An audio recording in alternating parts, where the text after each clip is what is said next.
नीलमगढ़ गांव में हरीराम की इकलौती राशन की दुकान थी। उसकी दुकान पर जरूरत का सारा सामान मिलता था। उसकी दुकान पर हमेशा ग्राहकों की भीड़ रहती थी। वो लोगों को हमेशा मिलावटी और वजन से कम सामान देता था। एक दिन, अरे हरिराम भाई, 3 किलो आटा और 5 किलो चावल दे देना तो जरा। हाँ हाँ भाई, रुको अभी तौल कर देता हूँ।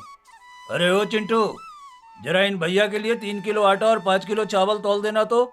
जी मालिक, अभी तौलता हूँ। जैसे ही चिंटू सामान तौलने लगता है तो हरीराम वहां जाकर तराजू के नीचे एक चुंबक लगा देता है। अरे मालिक, ये क्या कर रहे हैं आप? तुझे जैसा बोल रहा हूँ वैसा करता जा। अभी तू नया नया आया है ना, ये सब दाव पेच सीखने में तुझे कुछ समय लगेगा। पर मालिक, ये तो गलत बात है ना। ग्राहक तो भगवान स्वरूप होते हैं, हमें उनके साथ कोई बेईमानी नहीं करनी चाहिए। हरीराम चिंटू को जोरदार थप्पड़ मारता है। अब तू मुझे सिखाएगा कि दुकान कैसे चलानी है। नौकर है, नौकर बनकर रह, समझा? ज्यादा मालिक बनने के सपने मत देख। माफ कर दीजिए मालिक, आगे से ऐसा नहीं होगा। जैसे ही हरीराम सामान शिवम को देता है, उसे वजन कुछ कम लगता है। अरे भाई, इसका वजन तो कुछ कम लग रहा है। मैं दूसरे गांव से भी सामान खरीदा है, मुझे वजन के बारे में पता है। ये 5 किलो चावल तो बिल्कुल भी 5 किलो नहीं लग रहे हैं, ना ही ये आटा 3 किलो लग रहा है। तुमने जरूर कोई बेईमानी की है। ओ भाई, मैं किसी के साथ बेईमानी नहीं करता हूँ। अगर तुम्हें कुछ शक हो रहा है तो कहीं और जाकर सामान ले लो। हमारे पास बेकार की बहस करने का टाइम नहीं है। हरिराम भैया, आप तो जानते हैं कि पूरे गांव में राशन की केवल आप ही की दुकान है। अब हम लोग सामान लेने और कहाँ जाएंगे? क्या हम घर का छोटा मोटा सामान लेने दूसरे गांव में जाएंगे? और यदि चले भी गए तो हमारा सामान लाने में भाड़ा भी कितना खर्च हो जाएगा। हाँ तो ठीक है ना, ले जाओ सामान मेरी दुकान से। मैंने कब रोका है तुम सबको? हाँ, परंतु मेरे काम पर शक मत करना, मैं बहुत ईमानदार आदमी हूँ। हाँ। शिवम जाते हुए बड़बड़ाता है। ये हरिराम ऐसे ही सबको लूटता है। बेचारे पूरे गांव वाले मजबूरी में इससे सामान खरीदते तो हैं, अब बेचारे करे भी तो क्या करें। पूरे गांव में केवल इसकी ही राशन की दुकान है और ये हरिराम इसी चीज का फायदा उठाता है। हरीराम की दुकान पर उसकी पड़ोसन विमला आती है। अरे आइए आइए भाभी जी, बताइए क्या चाहिए आपको? वैसे तो मैंने कल ही सारा सामान शहर से लाया है, सारे एकदम बढ़िया क्वालिटी के हैं। विमला धीरे से बोलती है। हाँ हाँ, पता है, कितना बढ़िया क्वालिटी का सामान लाते हो तुम। क्या बोल रही हैं भाभी जी? कुछ नहीं भाई साहब, आप मुझे 1 किलो चीनी दे दीजिए। वो मेरे घर पर मेहमान आए हैं और घर में चीनी खत्म हो गई है। जरा जल्दी कर दीजिए भैया, मुझे घर जाकर चाय भी तो बनानी है। अच्छा रुकिए, अभी तौलवाता हूँ। अरे चिंटू, जरा 1 किलो चीनी तौल देना तो भाभी जी के लिए। जी मालिक। चिंटू चीनी लाकर हरीराम को दे देता है। ये लीजिए भाभी जी, आपका 1 किलो चीनी। ये लीजिए इसके पैसे। अरे भाभी जी, ये क्या, सिर्फ 60 रुपए? चीनी के तो 100 रुपए हुए हैं। क्या? अरे भैया जी, अभी 3 दिन पहले ही तो 70 रुपये किलो लेकर गई थी मैं ये चीनी, और आज सीधे 100 रुपये हो गए। अब क्या करें भाभी जी, महंगाई इतनी बढ़ गई है ना कि सारे सामान महंगे होते जा रहे हैं। हर 2 दिन में दाम बढ़ जाते हैं। अब इस चीनी पर भी मुझे सिर्फ 3 रुपए का ही फायदा होता है।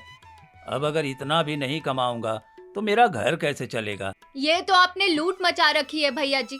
आप अच्छे से जानते हैं कि इस पूरे गांव में आप ही की राशन की दुकान है और आप इसी चीज का फायदा उठाते हैं। अरे नहीं नहीं भाभी जी, ऐसा कुछ नहीं है।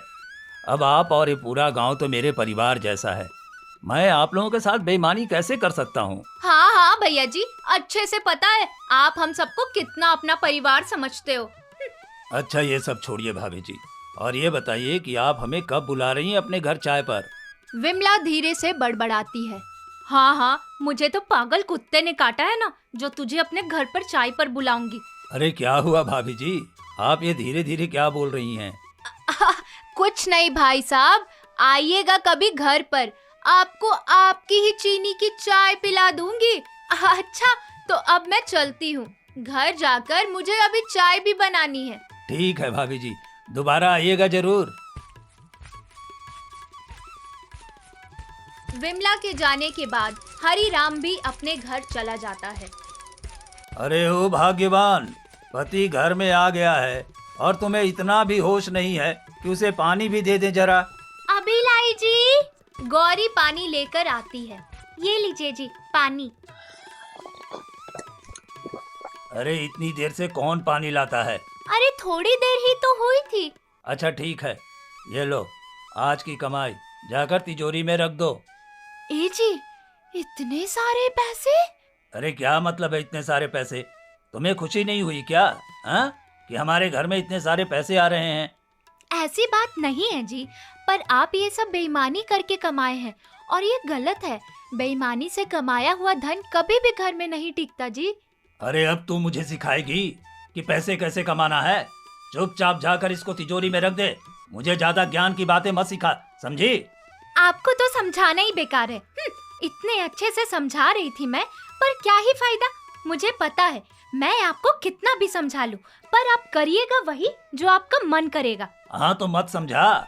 मुझे तेरा प्रवचन सुनने में कोई दिलचस्पी भी नहीं है। वैसे भी तेरे इस प्रवचन से मुझे कोई पैसे नहीं मिलने वाले हैं। हाँ हाँ ठीक है। अब जा मेरे लिए खाना लेकर आ।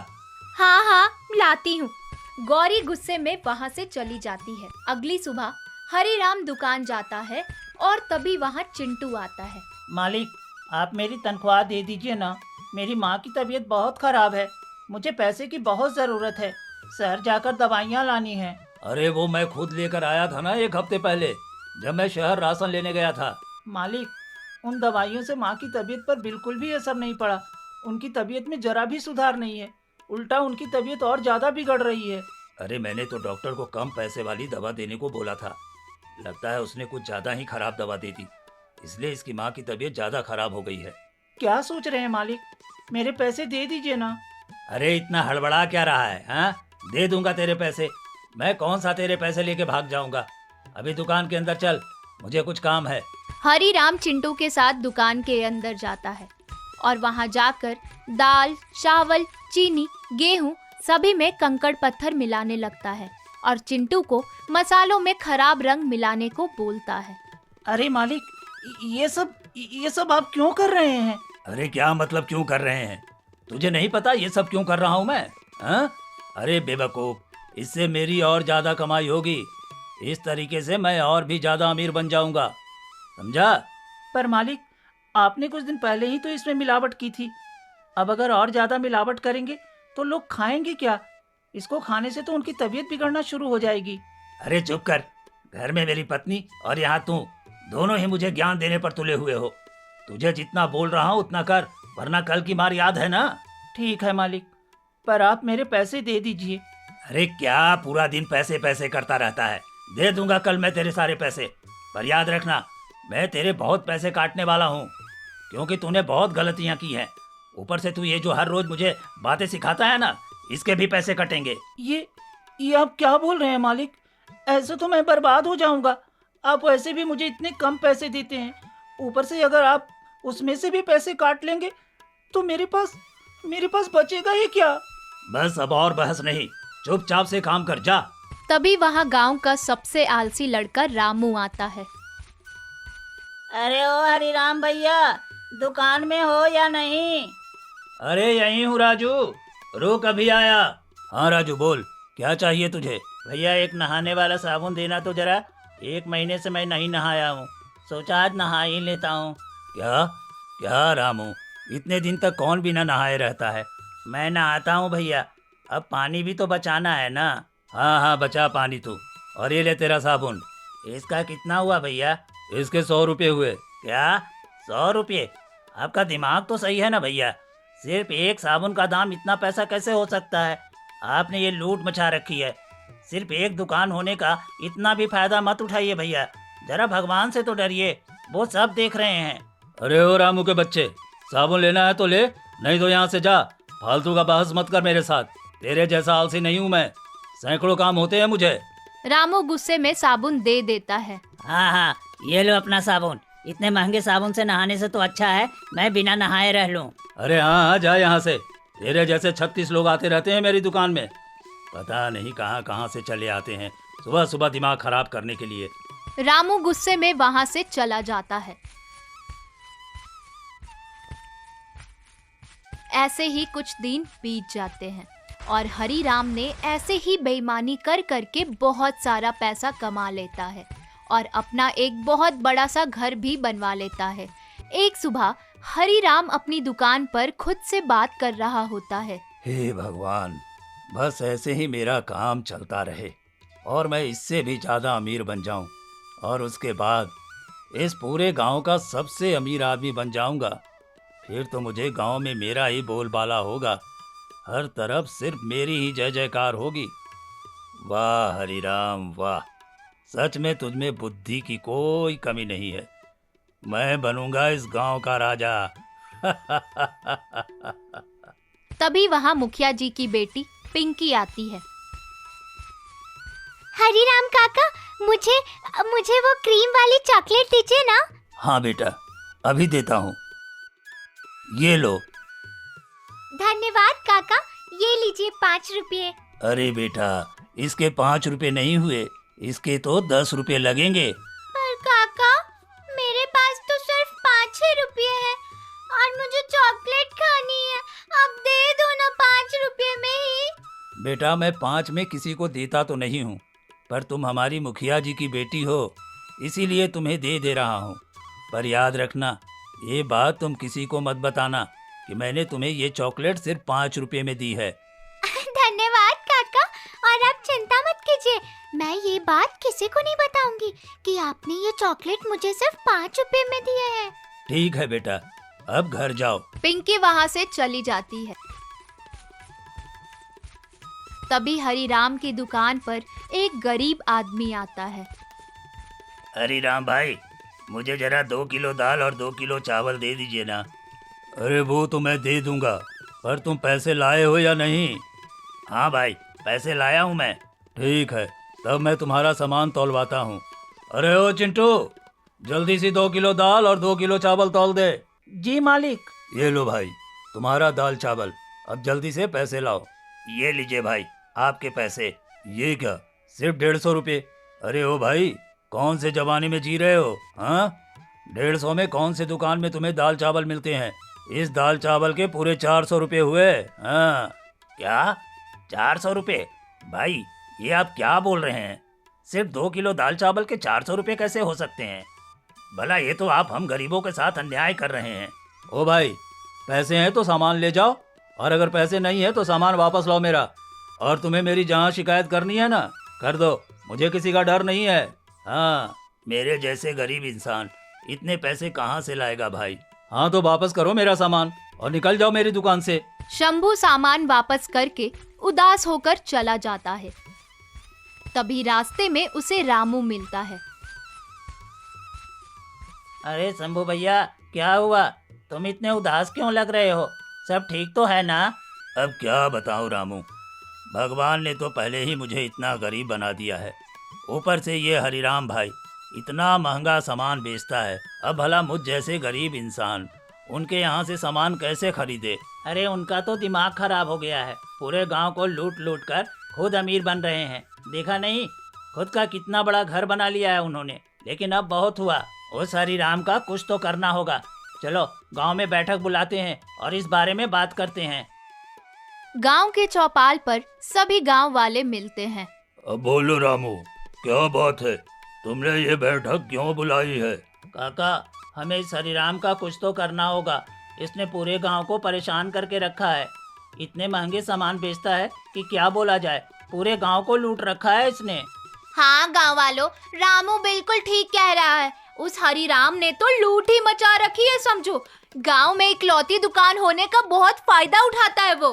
अरे हाँ, मुझे पता है इस बारे में, और गांव वालों ने भी शिकायत की है। चलो आज ही मुखिया जी के पास चलते हैं और इस बारे में बात करते हैं। सभी गांव के लोग मुखिया जी के पास जाते हैं। मुखिया जी, हम लोग आपके पास हरिराम की शिकायत लेकर आए हैं। गांव में उसकी अकेली दुकान होने के कारण वो इस बात का बहुत फायदा उठाता है मुखिया जी, और सभी लोगों को मिलावटी और खराब सामान देता है। इसके अलावा सामान तौलने में भी गड़बड़ी करता है। आप इस बारे में कुछ कीजिए मुखिया जी। अरे मैं इसके बारे में क्या कर सकता हूँ? तुम लोगों के पास कोई सबूत है तो बोलो। हमारे पास सबूत तो नहीं है, लेकिन वो बेईमानी तो कर रहा है ना मुखिया जी। अरे आपके कहने से क्या मैं जाकर उसकी दुकान बंद करवा दूं? वो भी बिना कोई सबूत के। अब चलो जाओ यहाँ से, जब कोई सबूत हो तब आना। गांव वाले निराश होकर वहां से चले जाते हैं। मुखिया ऐसा इसलिए कर रहा था क्योंकि हरीराम उसे हर महीने अच्छे खासे पैसे दिया करता था। ऐसे ही कुछ दिन बीत जाते हैं। एक दिन मुखिया जैसे ही घर जाता है,